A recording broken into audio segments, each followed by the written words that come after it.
ज़रा हटके में खुशामदीद। शाहज़ेब जिलानी, वसतुल्लाह ख़ान और ज़रार खोड़ो का सलाम कबूल कीजिए। चमन में पाक अफ़गान सरहद पर सर्दी के बावजूद एक धरना जारी है जिसे 40 रोज़ होने को आए हैं, लेकिन मीडिया में कुछ पता नहीं चलता कि ऐसा कुछ हो भी रहा है। प्रोग्राम के आखिरी हिस्से में हम इस पर बात करेंगे। इसके अलावा आज दुनिया में फ़लस्तीनी अवाम से इजहार यकजहती का दिन मनाया गया। दुनिया भर में मुजाहरे हुए हैं। कराची में सिविल सोसाइटी ने भी एक खासा बड़ा मुजाहरा किया, इस पर भी नज़र डालेंगे। लेकिन पहले देख लेते हैं कि ख़ुद गज़ा के अंदर क्या हो रहा है और वहाँ पर जारी जो आर्जी तातुल है जंग में, उसे एक्सटेंड करने के लिए क्या कोशिशें हो रही हैं। तो ख़बर आ रही है कतर से कि वहाँ पे सिफारतकारी, सालसी, मुज़ाकरात, ये सब कोशिशें चल रही हैं। वहाँ पे अमेरिका के, मिस्र के, इसराइल के मंदूब मौजूद हैं। कोशिश ये है कि ये जो आर्जी तातुल है जंग में, इसे खींचा जाए। आज छठा दिन है। ये रिपोर्ट्स आ रही हैं कि इसराइल ने दिलचस्पी ज़ाहिर की है कि अगर हमारे मग़वी हमास छोड़ता रहे तो हम इस पर गौर कर सकते हैं और इब्तदाई तौर पर 2 या 3 दिन की तौसी इसमें हो सकती है। लेकिन इजरायली वज़ीर आज़म नेतन्याहू ने आज एक वीडियो बयान में इन उम्मीदों पे थोड़ा पानी फेर दिया है। उन्होंने कहा कि बार बार मुझसे ये सवाल हो रहा है कि जब हमारे तमाम मग़वी आ जाएंगे तो उसके बाद क्या हम दोबारा जंग शुरू करेंगे। तो बिल्कुल ऐसा ही होगा। हमारा पूरा इरादा यही है कि जब तक हमास ख़त्म नहीं होगी हम दोबारा हमले शुरू करेंगे। तो इसराइल अपनी इस पब्लिक पोजीशन पे अड़ा हुआ है, लेकिन अमेरिका ने भी ये एक इंदिया दिया है। उनकी जो एम्बेसडर हैं यूएन में, उन्होंने आज कहा कि इसराइल कि अगर मग़वी जब तक आते रहेंगे तो इस पे आर्जी तातुल पे बात हो सकती है। ऑफिशियली अमेरिका ने अभी तक सीज़ फायर की बात नहीं की है और ना ही लगता है कि वो करेगा। नहीं करेंगे। This is the tail wagging the dog ना, जी हम कहते हैं। यार अब इतनी चीज़ें हमने देखी है, हमने क्या देखी है, पूरी दुनिया ने देखी है कि हर वीडियो या हर कोई ऐसी कोई कहानी आती है, मतलब आप हिल जाते हो और आप कहते हैं कि यार ये आखिर है, इससे ज़्यादा बर्बरियत में शायद क्या हो सकती है। और फिर एक और ऐसी खबर आती है, एक और ऐसी वीडियो आती है, एक और ऐसी कहानी सामने आती है और बंदा कहता है कि नहीं, इससे आगे भी एक दोज़ख है शायद। और ये मैं आपको बताना चाह रहा हूँ अल नसर हस्पताल के बारे में। अल नसर हस्पताल, आपको अगर याद हो तो तकरीबन 11 नवंबर को इसको खाली किया गया था, इजरायली फोर्सेस ने खाली किया था। और एक वहाँ की जो हेल्थ वर्कर हैं, उन्होंने कहा था कि उन्होंने गवाही दी थी कि जी हमें बंदूक की नोक पर 4 अस्पतालों को एवैक्यूएट कराना है आधे घंटे में। यहाँ पर अभी भी बच्चे आईसीयू में हैं। अच्छा, अब कुछ कहते हैं ये प्रीमेच्योर बच्चे हैं, कुछ कहते हैं कि नहीं, ये अस्पताल बेड्स पे इनको रखा गया था। और उस वक्त इजरायली फ़ौज ने तो चले कुछ नहीं कहा, उन्होंने कहा कि हम ये रेड क्रॉस को देंगे और रेड क्रॉस इनको एवैक्यूएट करेगी। 27 नवंबर को जब बिलाखिर ये जंग बंदी हुई आर्जी जैसे भी, तो वहाँ पर कुछ सहाफ़ी पहुँचे और ये विजुअल्स हैं कि उन्होंने वहाँ पर क्या देखा। वो बच्चे, बेबीज़ भूख से मर गए या अपनी बीमारी से मर गए या चीख चिल्ला के मर गए, और इनकी गली हुई लाशें वहाँ पर अस्पताल के बिस्तरों में थी, तो कीड़े पड़े हुए थे, मक्खियाँ बैठी हुई थी। ये है आज की एट्रॉसिटी। मैंने अब इतनी उम्र हो गई, हिस्ट्री अच्छी खासी पढ़ी है, मिडीवियल भी पढ़ी है, मौजूदा मॉडर्न भी पढ़ी है। ये मैं पहला इस तरह का वाक़या सुन रहा हूँ। इसमें तो ये भी है कि जो बच्चों के जो रिलेटिव्स थे, जितने भी बचे हुए थे, उनको भाई बटे मार के फायरिंग करा के निकाला है यहाँ से, निकलो यहाँ से। तो ये होती है जी। आपने हॉरर मूवियाँ देखी होंगी, यहाँ पर ये असलियत में मदर ऑफ ये है इजराइल का राइट टू सेल्फ डिफेंस। ये है इजराइल का राइट टू सेल्फ डिफेंस। मुझे नहीं पता कि ये कहीं वेस्टर्न मीडिया पे चली है या नहीं चली है, इसका क्या है। बहरहाल उससे कोई फ़र्क भी नहीं पड़ता। आज एक और कार्रवाई हुई है और वो ये है कि वेस्ट बैंक में, जनीन में 1000 से ज़ायद इजरायली फ़ौजी दाखिल हुए। 120 या 130 ऐसे लगभग आर्मर्ड व्हीकल्स, टैंक्स, APCs वगैरह वगैरह वो दाखिल हुई। अगेन वहाँ पर अस्पतालों को घेरा गया है, एम्बुलेंसेस को सर्च किया गया है और इंफ्रास्ट्रक्चर को तबाह किया जा रहा है। ज़ाहिर है पाइपलाइंस, यू नो, अगेन कि ये भी रहने के काबिल ना हो। आपको पता है कि अबाउट 200 से ज़ायद फ़लस्तीनी वहाँ पर कत्ल किए गए हैं, 200 से ज़ायद गिरफ़्तार भी किए गए हैं ताकि अगले तबादले में वो शायद काम आए। और आज जो सबसे बड़ी जो जीत रही है इज़राइल की वो है कि 2 बच्चों को कत्ल किया है। ये हैं 8 साला आदम उस्मान और ये 8 साला आदम उस्मान रोड पर भाग रहे हैं अपने बाकी साथियों के साथ। तो यहाँ पीछे in the back of the head sniper की बड़ी अच्छी एम बुलेट थी, बच्चा भाग रहा था, मूविंग टारगेट, एक ही बुलेट में मर गया। एक ही बुलेट में मर गया। ये उसकी तस्वीर है। ये उसकी तस्वीर, ये उसकी तस्वीर। और ये सिर्फ ये नहीं है, एक और बच्चे हैं 15 साल की उम्र है उनकी, बासिल सुलेमान अबू अल वफा। इनको सीने में गोली लगी है। यहाँ पर आप देखेंगे जहाँ इसको गोली लगने वाली है, ये रही, ये रही, और वहाँ ही दम तोड़ गया। और आप देख सकते हैं ना, कोई हथियार तो नहीं है ना, कोई हमास तो नहीं नजर आ रहा आपको। वैसे भी वेस्ट बैंक में हमास ना होने के बराबर। ब्लू शर्ट वाला बेटा लड़का है, ये मेरा जो छोटा बेटा, उससे बहुत शक्ल मिलती है। बच्चों की बात की तो जो जिंदा है उन पर भी क्या गुजर रही है। ये वीडियो थोड़ी पुरानी है, मैं जानता हूँ, आपने पहले भी शायद देखी हो, शायद ना देखी हो। ये 2 बच्चियाँ हैं जिनके वालिद साहब को शहीद किया गया है, और ये कोई इनका इंटरव्यू कर रहे हैं। तो जो बड़ी बच्ची है वो फिर भी बोल सकते ही है। वो कह रही है कि अंकल, आप सोच सकते हैं कि हम हर रात भूखे सोते हैं, हमें ठंड लग रही होती है, और क्या इसकी वजह यही है कि हमारा कोई बाबा नहीं रहा? और क्या जिन बच्चों के बाबा ज़िंदा हैं, हयात हैं, क्या वो भी भूखे होते हैं? क्या उनको भी सर्दी लग रही होती है? फिर वो रिपोर्टर से पूछती हैं कि आपका बच्चा कभी एक दिन भी भूखा या सर्दी में सोया है? उसने कहा नहीं। उसने कहा ज़ाहिर है कैसे सोएगा, क्योंकि आप तो अभी हयात हैं। ये है। चलिए, ये तो हो गए फ़लस्तीन के बच्चे। आपको पता है ह्यूमन एनिमल्स हैं, ये सारे हमास हैं, सारे हमास हैं, मुस्तकबिल के दहशतगर्द हैं, आज के भी दहशतगर्द हैं। बेंजामिन नेतन्याहू की भी औलाद है, जाहिर है उनकी भी औलाद होती है। आई मीन फिजिकली बायोलॉजिकली तो इंसान ही है ना, फितरत के लिहाज से शायद कुछ और है। उनके ही बेटे हैं यार नेतन्याहू, ये देखें साथ बाप बेटा खड़े हुए हैं। और जब ये नेतन्याहू ने जब ये जंग शुरू की तो कुछ दिन बाद ये सवाल पूछा गया सबसे कि यार तेरा बेटा कहाँ है, किधर है बॉस? येर नाम है इसका। वो उस वक्त मायामी की बीच पर था, और वहाँ से वो किस किस्म की पोस्ट कर रहा था सोशल मीडिया पे कि जी अगर ये कुछ हुआ है ना, ये सिर्फ हमारी अदलिया, हमारी फौज और हमारी इंटेलिजेंस एजेंसीज की नाअहली की वजह से हुआ है, नहीं तो मेरा बाप, डैडी का कोई कसूर नहीं है। ये रहा। तो डैडी ने भी यही कहा था। डैडी ने भी यही कहा। डैडी सर फैमिली का व्हाट्सएप ग्रुप पर यही बातें हो रही होंगी ना। तो बड़ी तनकीद हुई तो फिर येर ने कहा कि नहीं, मैं भी कुर्बानी देने के लिए तैयार हूँ। और येर आ गए वापस टेल अवीव, और टेल अवीव में वो क्या कर रहे हैं, वो फ़ोन सुन रहे हैं। ये कॉल सेंटर है इजरायली एम्बुलेंस सर्विस का। तो यकीनन बहुत बड़ी कुर्बानी दी है बेटे ने। हमने कैदियों की बात की है, कुछ खबरें, अब मज़ीद खबरें निकल रही हैं, अगर आप इजाज़त दें तो मैं 1-2 बयान करना चाह रहा हूँ। अगेन बच्चों की बात हो रही है तो ये है, ये जो अगले ये अभी मैं आपकी तस्वीर दिखा रहा हूँ, ये है मोहम्मद नाजल, ये एक बच्चे हैं, और इनकी रिहा होने से 1 हफ्ते पहले इनकी दोनों बाजुओं को तोड़ दिया गया और इनके सारी उंगलियों को क्रश कर दिया गया। अच्छा, अब इजराइल का कहना है कि नहीं, ये सब झूठ है। देखें, अगर आप उन्होंने खुद किया, हाँ उन्होंने खुद की, नहीं ये हुआ ही नहीं है। और अगर आप देखें तो वो हमारी जेल में बिल्कुल सही है, और जब हमने रिहा किया तो उनका कास्ट नहीं है। तो एक इजरायली सहाफिया आसफ रोनेल, आपको याद होगा कि पहले दिन हमने उनसे बात की थी, 7 अक्टूबर को ही हमने उनसे बात की थी।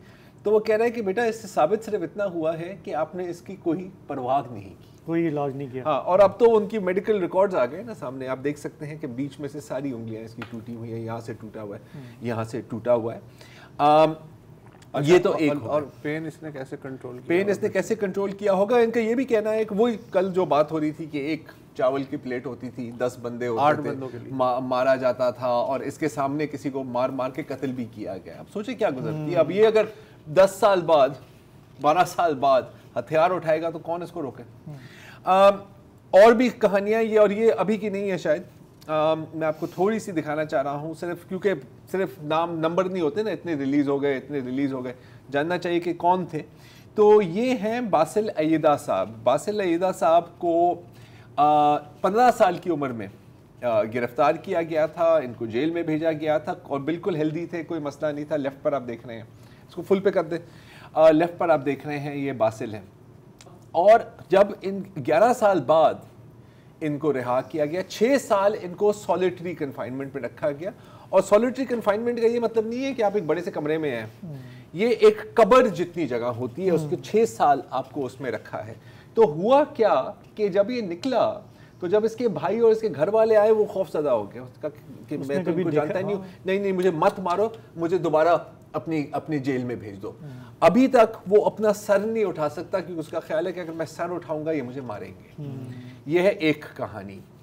ये है मंसूर शहतीत, इनको 2003 में गिरफ्तार किया गया, 17 साल जिसमें से 10 साल सॉलिटरी कन्फाइनमेंट में।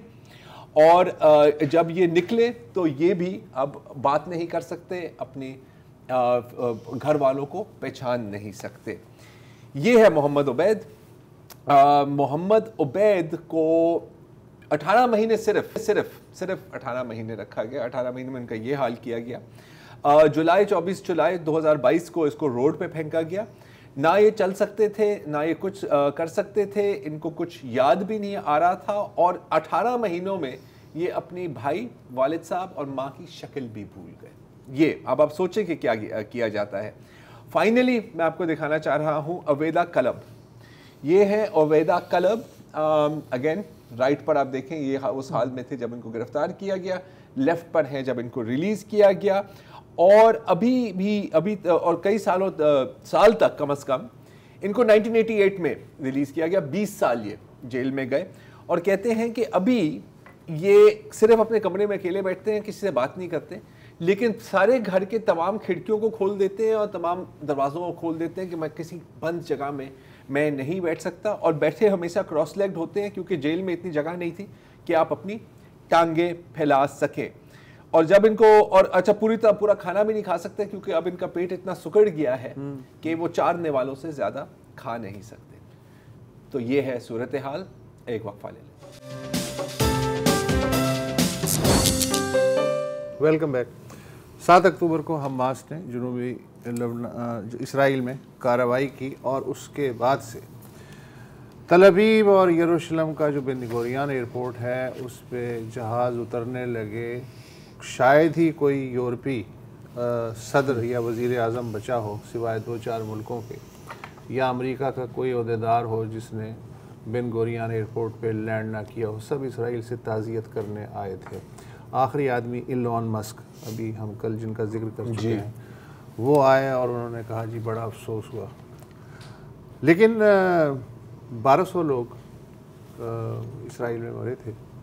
और उसके बाद अगर आप देखें हर दूसरे दिन कोई ना कोई बैनुल अक़वामी रहनुमा ताज़ियत करने आ रहा था। गज़ा में 15,000 से ज़ायद लोग, अब तो हम पक गए हैं, ये फिगर बता के आप भी पक गए होंगे। किसी एक बैनुल अक़वामी रहनुमा या ओहदेदार तो कुजा, किसी एक अरब जूनियर अफसर ने भी कदम नहीं रखा। जब कतर की वसासत से 4 दिन की इब्तदाई फायरबंदी हो गई तो उसके तीसरे दिन कतर की नायब वज़ीर ख़ारजा हैं ख़ातून लौला अल ख़ातिर, उन्होंने गज़ा में कदम रखा। वो अपने साथ रसद लाईं, टेंट लाईं, खुराक लाईं और उन्होंने गज़ा के इलाक़े रफ़ा में जो मुतासरा फ़लस्तीनी थे उनके साथ पूरा दिन गुजारा। और उन्होंने ये शायद इसलिए मुमकिन था कि कतर, हमास और इसराइल के दरमियान जो फायरबंदी हुई है उसका मरकज़ी ज़ामिन है। 7 अक्टूबर के बाद से कतर के इमदाद से भरे हुए कोई 26 जहाज़ लैंड कर चुके हैं गज़ा से बाहर। मेरा ख़्याल है सबसे ज़्यादा इमदाद अब तक गज़ा में उसी ने पहुंचाई है।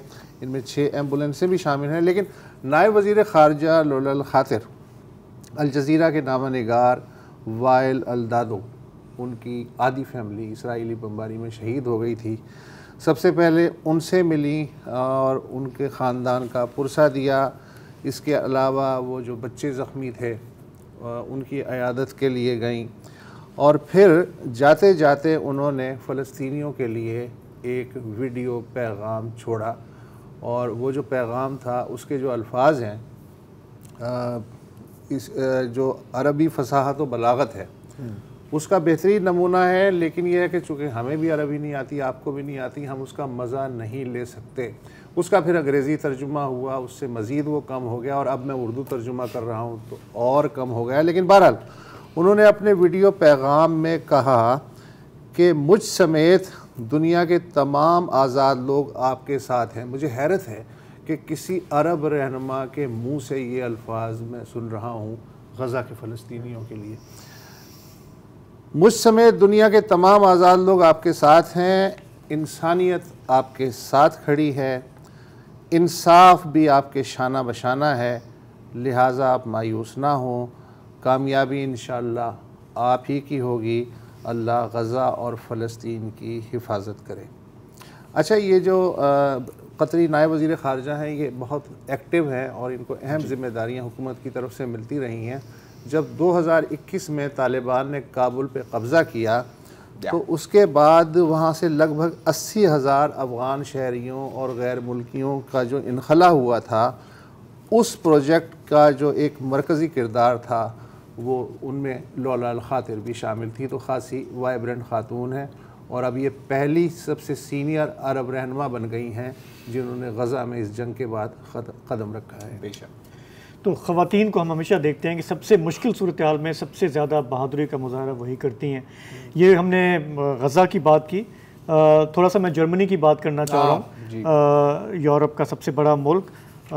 मैं इसलिए जर्मनी पे ज़्यादा नज़र रखता हूँ कि मैं जब वहाँ पे था भी 2 साल के लिए तो मैंने देखा कि वो बहुत बड़े चैम्पियन हैं दुनिया में इज़हार आज़ादी के लिए, जमहूरियत के लिए, जान देने के लिए तैयार होते हैं। की जान, लेकिन फिर भी लेकिन इस मामले में आके वो बिल्कुल अपने आप को एक्सपोज कर देते हैं। तो अब हुआ ये है कि बर्लिन में एक इदारा है WZB सोशल साइंस सेंटर, काफ़ी रिस्पेक्टेबल इंस्टीट्यूट है। यहाँ पे दुनिया भर से स्कॉलर्स आते हैं। वहाँ के एक स्कॉलर हैं जॉन कीन, हैं तो वो ऑस्ट्रेलियन शहरी, पॉलिटिकल थ्योरिस्ट हैं और प्रोफेसर ऑफ पॉलिटिक्स हैं यूनिवर्सिटी ऑफ सिडनी में, लेकिन उनकी फ़ेलोशिप यहाँ पर रही है।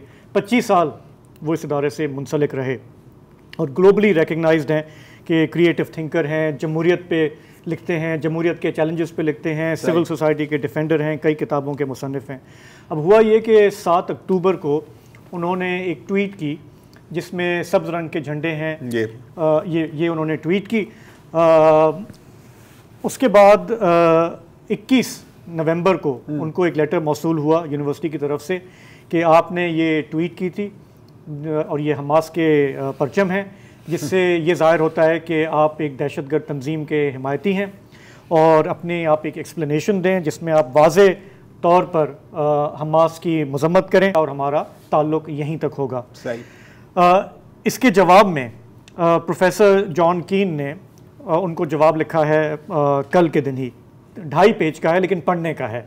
उन्होंने कहा जी जिस इदारे से मैं वाबस्ता रहा हूँ मुझे बड़ी उस पर बड़ा फ़ख्र है, लेकिन यूनिवर्सिटीज़ के अंदर आप अगर ज़बान बंदी करेंगे, आप झूठे इल्ज़ाम लगाएंगे अपने प्रोफेसर्स पे, मज़ायका ख़ेज़ इल्ज़ाम लगाएंगे, तो मुझे भी आपके साथ नहीं रहना, मैं भी जो ये इदारा है मैं छोड़ना चाहूँगा।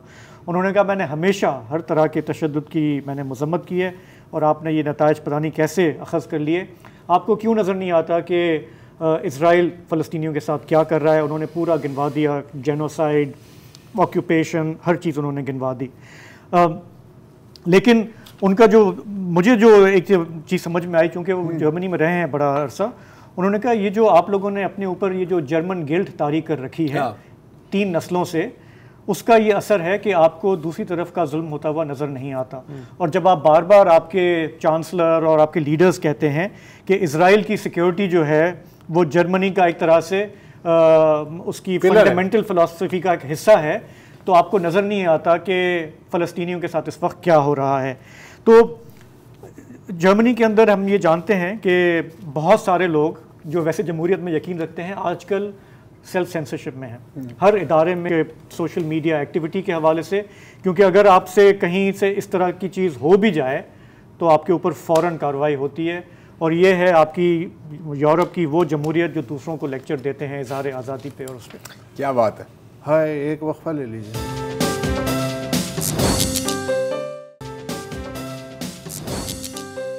Welcome back. और जैसे हम अभी बात कर रहे थे कि आज का रोज़ जो है वो फ़लस्तीनी अवाम के साथ इज़हारी यकजहती करने का आलमी दिन है, और दुनिया के तकरीबन हर कोने में मुख्तलिफ मुजाहरे हुए हैं, मार्चेस हुए हैं, तकरीबात हुई हैं।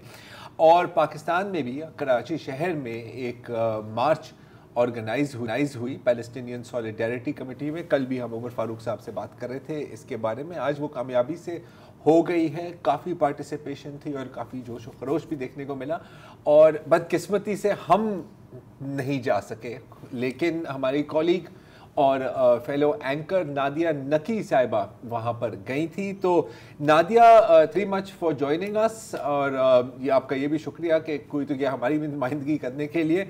थोड़ा सा बताएं कि आपने वहाँ पर क्या देखा और क्या सुना, क्या माहौल था। Thank you so much Zarar and Shahzeb and Wasat. एक तो ये कि पहले मुझे लगा कि शायद ये वक्त से स्टार्ट नहीं होगी, लेकिन जोश खरोश नज़र आने लगा एग्जैक्टली 2 बजे। वैसे तो वॉलंटियर 11:30 बजे से आना शुरू हो गए थे, 2:30 बजे से सब जमा होना शुरू हो गए। जो चीज़ मुझे बहुत अच्छी लगी and I was a bit surprised also कि बहुत सारे डॉक्टर्स आए हुए थे। और ये डॉक्टर्स कोई सरकारी डॉक्टर्स नहीं थे, ये सारे प्राइवेट प्रैक्टिशनर्स लाइक जो कंसल्टेंट्स जो अपनी अपनी फील्ड में बड़े नामी ग्रामी हैं, वो सब वहाँ मौजूद थे। वहाँ पर मीडिया के बहुत से नुमाइंदे थे, सिविल सोसाइटी के मेंबर्स थे, वकला थे, और ऑर्गेनाइज बड़ा अच्छे तरीके से किया हुआ था।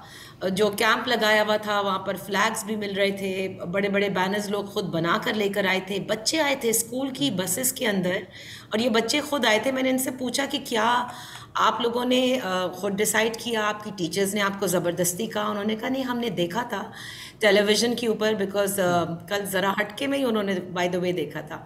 तो फिर उन्होंने वो स्कूल के लेवल पे कहा, पेरेंट्स जो हैं वो भी बड़े इंटरेस्टेड थे, तो इसलिए वो बसेस भर के भी आए। इसके अलावा ख़वातीन बहुत बड़ी तादाद में थी, हमारी सिविल सोसाइटी की मेंबर्स बहुत थी, आर्टिस्ट आए थे, और जो पॉलिटिशियंस थे, देखिए वो कभी ना कभी हम देखते हैं कि इंडोर्समेंट ज़रूर कर देते हैं, लेकिन उनका ना सिर्फ आना, वक्त से आना और टिल द एंड रहना, ये बड़ी बात थी। और सबसे अच्छी बात ये थी कि पॉलिटिकल पार्टीज़ कोई झंडे अपनी अपनी जमात के नहीं लेकर आए थे, सब फ़लस्तीन पे थे। और मुझे जो एक चीज़ जो बहुत ज़बरदस्त लगी, मेरे ख्याल से क्रिकेट के बाद अगर किसी चीज़ के ऊपर बग़ैर किसी मशावरत के कंसेंसस होता है तो वो ये रैली थी, जिसमें आपने शाही सैयद को देखा, आपने मुत्तहदा कौमी मूवमेंट से नसरीन जलील साहिबा आई थी, केशवर जहरा आई थी, उनके और दीगर जो पार्टिसिपेंट्स थे वो आए थे, ज़ुबैर साहब, निहाल हाशमी पाकिस्तान मुस्लिम लीग नून से मौजूद थे, पाकिस्तान पीपल्स पार्टी के वफ्द में मेयर कराची भी आए थे। इसके अलावा जो उनकी MNAs हैं वो थी, ताज हैदर सेनेटर वो भी मौजूद थे। और इन सब ने जो वॉक का आगाज़ किया, इसी तरह फार्मास्यूटिकल कंपनीज़ के लोग आए हुए थे, वो भी मेरे लिए बड़ी हैरान कुन बात थी। जो आम पब्लिक थी वो भी थी, और ये आम पब्लिक अगर आप कहें कि भाई आसपास के लोग आ गए हों, मैंने वो भी देखा था कि लोग काफ़ी दूर से भी पार्टिसिपेट कर रहे थे। कोई डिस्ट्रिक्ट सेंट्रल से आया हुआ था, कोई डिस्ट्रिक्ट साउथ से आया था, अपने बच्चों को लेकर आए हुए थे। और 2:30 बजे से जब हम जमा होना शुरू हुए शारा कायदीन पर, वहाँ से इस रैली का बाकायदा आगाज़ किया गया। नारे भी बहुत लग रहे थे, ख़वातीन बहुत ज़्यादा पार्टिसिपेट कर रही थी। मैंने कुछ सीनियर सिटीज़न व्हील चेयर पर देखे, वॉकर के साथ आए हुए थे, जो कि मेरे लिए बहुत सरप्राइजिंग था। मुझे बड़ी खुशी हुई, मुंतज़मीन ने भी बड़ा इसको अच्छी तरीके से ऑर्गेनाइज़ किया हुआ था। किसी किस्म की कोई, जिसे कहते हैं कि कोई स्टैम्पीड हो जाए, कोई एक दूसरे को धक्के दे, अच्छा ना लगे चलना, सब बड़े सुकून से और बहुत अच्छी तरीके से गए। और नुमाइश पे पहुंचकर हम सब ये सोच रहे थे कि अब यहाँ से वापस क्यों जाएं, यू नो यहाँ पर मतलब जिस तरह से लोग जिस जोश के साथ वहाँ मौजूद थे, और वाकई जिसे हम कहते हैं कि एक आवाज़ उठाना, कि शायद हमारी आवाज़ वहाँ तक पहुँच जाए, एटलीस्ट इस जुल्म के ख़िलाफ़ अगर हम हाथ से नहीं रोक सकते, हम कुछ और नहीं कर सकते, तो ये जो स्ट्रेंथ होती है लोगों की, the public opinion that is building across the world, I think that matters a lot. बेशक आई थिंक जिस अंदाज में ये ऑर्गेनाइज किया गया है, ये भी बहुत एक हौसला अफजा बात है, क्योंकि हमने देखा है हालिया बरसों में कि हमारी सिविल सोसाइटी एक्चुअली काफ़ी वीक होती गई है। बिल्कुल, क्या क्या वाक़यात नहीं हो जाते हमारे मुल्क में, वो ऑर्गेनाइज नहीं कर सकते। 15 से 20 लोग, उससे ज़्यादा आते भी नहीं हैं, प्रेस क्लब के बाहर खड़े जाते हैं। और वही 20 लोग, हाँ वही 20 लोग बेचारे। और ये जो अभी नादिया ने बात की कि व्हील चेयर पे, I think I saw doctor Haroon Ahmad, हमारे पाकिस्तान के सबसे मायानाज हमारे साइकियाट्रिस्ट रहे हैं, वो व्हील चेयर पे वहाँ पे आए हुए थे। और काफ़ी सारे ऐसे चेहरे जिनको हमने बड़े अरसे में बाहर देखा नहीं है, कभी उम्र की वजह से, कभी किसी और मामले की वजह से, वो सब आज एफर्ट करके गए। तो नादिया, जिस तरह आप कह रही हैं कि हम इस मामले में नहीं पढ़ते कि लोग कितने थे, लेकिन जो क्वालिटी और जोश व खरोश आप कह रही हैं वो काफ़ी वाज़े था। अच्छा, मुझे एक बात और अच्छी लगी नादिया, जो आपने बताई कि इसमें डॉक्टर्स आपने बताया कि बड़ी तादाद में थे और फार्मास्यूटिकल कंपनियों के थे, तो मैं फ़ौरन एक जहनी मैंने रिश्ता कायम किया अल शफा हॉस्पिटल, बच्चे, डॉक्टर, मेडिसिन की कामयाबी। इसका मतलब है कि कम्युनिटी टू कम्युनिटी जो है वो दिलों पे असर हुआ डेफिनेटली, वरना आप बतौर ख़ास आप जिक्र ना करती। ज़ाहिर है कि सिविल सोसाइटी के हर तबके के लोग आए थे, डॉक्टर्स भी आए होंगे, लेकिन शायद इतने नुमायाँ होंगे कि आपको उसका जिक्र करना पड़ा। अच्छा, ये बताइए कि ट्रेडिशनली ये होता है कि इस तरह के जो मुजाहरे होते हैं उसमें कुछ तकारीर होती हैं, कदम कदम पे रुकता है। तो मुझे आपकी गुफ्तगू से लग रहा है कि रैली जो है चलती रही और इसमें जो है वो सिर्फ इजहार होता रहा कि हम फ़लस्तीनियों के साथ हैं, ऐसा ही है? बिल्कुल आपने दुरुस्त फरमाया वसत, ऐसा ही था। और बल्कि मैं समझ रही थी जब मुझे ये पता चला कि सारी पॉलिटिकल पार्टीज़ इंडोर्स कर रही हैं, और हमने देखा है जब पॉलिटिकल पार्टीज़ पार्टिसिपेट करती हैं तो फिर वो सेंटर ऑफ अट्रैक्शन बन जाती हैं और उनकी बात लोग करने लगते हैं या कोई और बात करने लगते हैं उनसे, स्पेशली जब आपका मीडिया भी वहाँ पर मौजूद होता है और ये इलेक्शन का माहौल भी है। लेकिन ऐसा कुछ भी नहीं था, कहीं लोग रुक रुक कर अपनी बात नहीं कर रहे थे। 2-3 वैन्स थी जिसके ऊपर लाउड स्पीकर्स थे, नारे लगा रहे थे, हम सब फ़लस्तीन के साथ हैं, फ़लस्तीन को आज़ाद करो, और इजरायली जाहिरियत के ख़िलाफ़ नारे लगाए जा रहे थे। तो मुझे ये लग रहा था कि सब के सब एक कॉज के लिए हैं, कहीं ये रैली रुक नहीं रही थी बल्कि बढ़ती चली जा रही थी। अच्छा, मैं पीछे मुड़ के भी देख रही थी कि मुझे नज़र आए कि कहीं खाली जगह हो, लेकिन खाली जगह कहीं भी नहीं थी। कम से कम मतलब मैं जहाँ तक चल रही थी लोग आराम आराम से चलते चले जा रहे थे, और पता नहीं क्यों मुझे ऐसा लग रहा था कि we will just keep on walking till we get something out of it.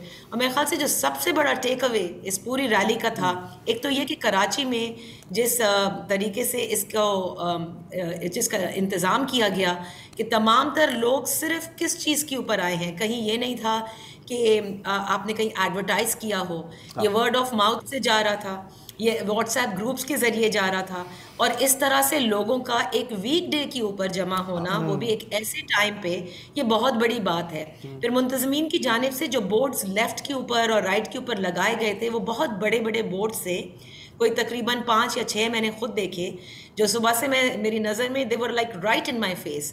उनमें बच्चों की तस्वीर थी, उनमें एक खातून जो है वो एक बिल्कुल रबल पे बैठी हुई हैं, यानी उससे एकदम इंसान जो है वो जाग जाता है कि वाकई ये सब हो क्या रहा है, और इसके ख़िलाफ़ कम से कम हम सबको इसमें हिस्सा लेना है। अच्छा, रैली के आगाज़ से पहले एक सुजुकी वैन थी जो लाउड स्पीकर पे इस पूरे एरिया में, because I resided in the area, वो सुबह से लोगों को लाइक एक तरह से जैसे कहते हैं ना गरमा रही थी। वो कह रही थी कि फ़लस्तीन में नस्ल कुशी हो रही है, आप भी इस रैली का हिस्सा बने, 3:30 बजे जमा हों। और मैं देख रही थी कि लोग अपनी अपार्टमेंट बिल्डिंग से बाकायदा इसमें हिस्सा लेने के लिए आ रहे हैं। सो मुझे बहुत अच्छा लगा, और मुझे लगा कि ये एक ऐसी रैली थी जिसका इंतज़ाम भी बड़ा ज़बरदस्त, हमारे मीडिया के बहुत से लोग आए, मैंने बड़े डायरेक्टेड न्यूज़ देखे, वरना कहाँ हम देखते हैं कि जो अफसरान होते हैं वो अपनी सीट छोड़ते हैं, ज़्यादातर रिपोर्टर्स को भेज दिया जाता है, लेकिन उन सब लोगों ने पार्टिसिपेट किया। तो मुझे बड़ा अच्छा लगा कि एक कॉज के लिए सब जमा हुए, यानी कोई अगर एक वाकई जिसे कहते हैं ना कि लोगों को जमा करना हो, तो उसमें इट डजंट टेक मच कि कोई एक स्टेज बना दिया जाए और बहुत इसको एडवर्टाइज किया जाए। कॉज अच्छा हो, सही से आपने इस पर बात करनी हो, व्हाट्सएप ग्रुप हो, आजकल सोशल मीडिया है, तो मेरे ख्याल से इस कॉज के लिए सब आराम से जमा हो सकते हैं। Thank you so much Nadia, बहुत आपने बहुत अच्छी कशी कर दी। एक वक्फा ले लीजिए। Welcome back. पिछले लगभग 40 रोज़ से चमन और स्पिन बुलदक के सरहदी इलाके में पाक अफ़गान सरहद पे मकामी ताजरों और ट्रांसपोर्टर्स का धरना जारी है, जिसमें अब रफ्तार रफ्तार सिविल सोसाइटी और सियासी जमातों के लोग भी शामिल हो गए हैं। मुतालबा इस धरने का ये है कि सरहद के दोनों अतराफ़ आज़ादाना आमदोरफ्त बहाल की जाए। चमन से मुत्तसिल पाक अफ़गान सरहदी रास्ता 1 नवंबर से बंद है और इसका ताल्लुक़ पाकिस्तान में मुबैना तौर पर मौजूद 17 लाख अफ़गान पनाह गुज़ीनों की वापसी से है, जो रियासती इदारों के बकौल बग़ैर दस्तावेज़ात के गैर कानूनी तौर पर बरसों से यहाँ रह रहे हैं और अब उन्हें वापस भेजा जा रहा है। और 1 नवंबर के बाद से अफ़गान शहरियों के लिए लाजिम होगा, उनका शनाख्ती कार्ड अब नहीं चलेगा, उन्हें बाकायदा पासपोर्ट पे वीज़ा दिखाना पड़ेगा पाकिस्तान का, तब वो यहाँ आ सकते हैं। कोयटा चमन रोड है, उस पर भी रुकावटें मौजूद हैं, जिसके सबब तिजारती सरगर्मियाँ भी मअतल हैं। हमारे साथ कोयटा से हमारे दोस्त और सीनियर सैयद अली शाह साहब मौजूद हैं। शाह साहब, ये बताइए कि मुज़ाकरात के कई दौर हो चुके हैं और इतने दिन, मतलब तकरीबन 1.25 महीना होने को आ रहा है, तो मसला कहाँ अटका हुआ है? मुतालबात उनके जेन्युइन नहीं है या जो मुज़ाकराती टीम है वो ढीली है? मुसद साहब, बहुत शुक्रिया। एक तो आपने ठीक कहा, बहुत तवील एहतजाज है। इसमें न सिर्फ ट्रेडर्स यानी ताजिर नहीं है, बल्कि तमाम सियासी जमातें मैं कहूँगा, चाहे वो कॉमपरस्त की है, लेफ्ट की है, राइट है, मजहबी है, ये सारे इसमें मौजूद है। दूसरी बात यह है कि बड़ी तादाद में यहाँ पे आम इस्तिलाह में लगड़ी कहते हैं, डेली वेजेस वर्कर, जो रोजाना के हिसाब से सरहद पार करते थे, अफगानिस्तान जाते थे, 15 से 20 हजार, ये भी उनकी भी बड़ी तादाद इसमें मौजूद है। पहले तो बात यह है कि ये यानी पाक अफगान सरहद पर अगर देखा जाए तारीख को, तो ये सबसे तवील एहतजाज है। जहाँ तक आपके सवाल का ताल्लुक है, यकीनन यहाँ पर जो लोकल एडमिनिस्ट्रेशन है या सूबाई हुकूमत है, सूबाई वज़रा है, उन्होंने 12 मुज़ाकरात किए हैं, लेकिन उन मुज़ाकरात का कोई नतीजा नहीं निकल सका है। उसकी बड़ी वजह यह है उस्ताद साहब, ये फैसला बलूचिस्तान हुकूमत ने नहीं किया है, बल्कि ये फैसला वफाकी हुकूमत ने किया है। जो वन रिजीम, जो पासपोर्ट रिजीम है या वीज़ा है, इस हवाले से जिस तरह आपको इल्म है, आपने खुद भी उसका जिक्र किया, जो केयरटेकर फेडरल गवर्नमेंट है, ये उसका डिसीजन है। अब बात यह है कि काफ़ी अरसे से, यानी अगर किसी के पास चमन का शनाख्ती कार्ड है तो उसको वीज़े या पासपोर्ट की ज़रूरत नहीं है, वो बआसानी अफगानिस्तान में दाखिल हो सकता था। इसी तरह अफगानिस्तान का जो ज़िला है स्पिन बोल्दक, कंदहार सूबे में जो ज़िला है स्पिन बोल्दक, अगर किसी का अफगानिस्तान का जो तस्करा है वो स्पिन बोल्दक का है, तो वो बआसानी पाकिस्तान में दाखिल हो सकता था।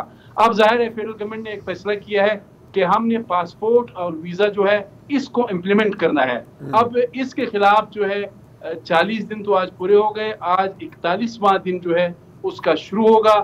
तो ये यकीनन तवील एहतजाज है और मुज़ाकरात का अभी तक। जी अलीशा साहब, आपकी बात काट रहा हूँ। अब जाहिर है कि हम जानते हैं आप एक मुल्क से दूसरे मुल्क तक जा रहे होते हैं, तो आपको पासपोर्ट और वीज़ा जनरली अगर वीजा फ्री ट्रैवल भी होती है तो आपको पासपोर्ट, लेकिन सरहदी इलाकों का दुनिया भर में माहौल मुख्तलिफ होता है। नहीं, बिल्कुल बिल्कुल वो सब कुछ है। लेकिन मैं ये जानना चाह रहा हूँ कि अगर ये चेक लगाई भी है कि जी आपके पास वीजा होना चाहिए, तो वीजा लेना कितना आसान या कितना मुश्किल है? इसमें क्या कोई मुश्किलात का सामना हो रहा है? क्या प्रोसेसिंग टाइम बहुत ज्यादा है? इस पर अगर आप थोड़ी सी रोशनी डाल सकें।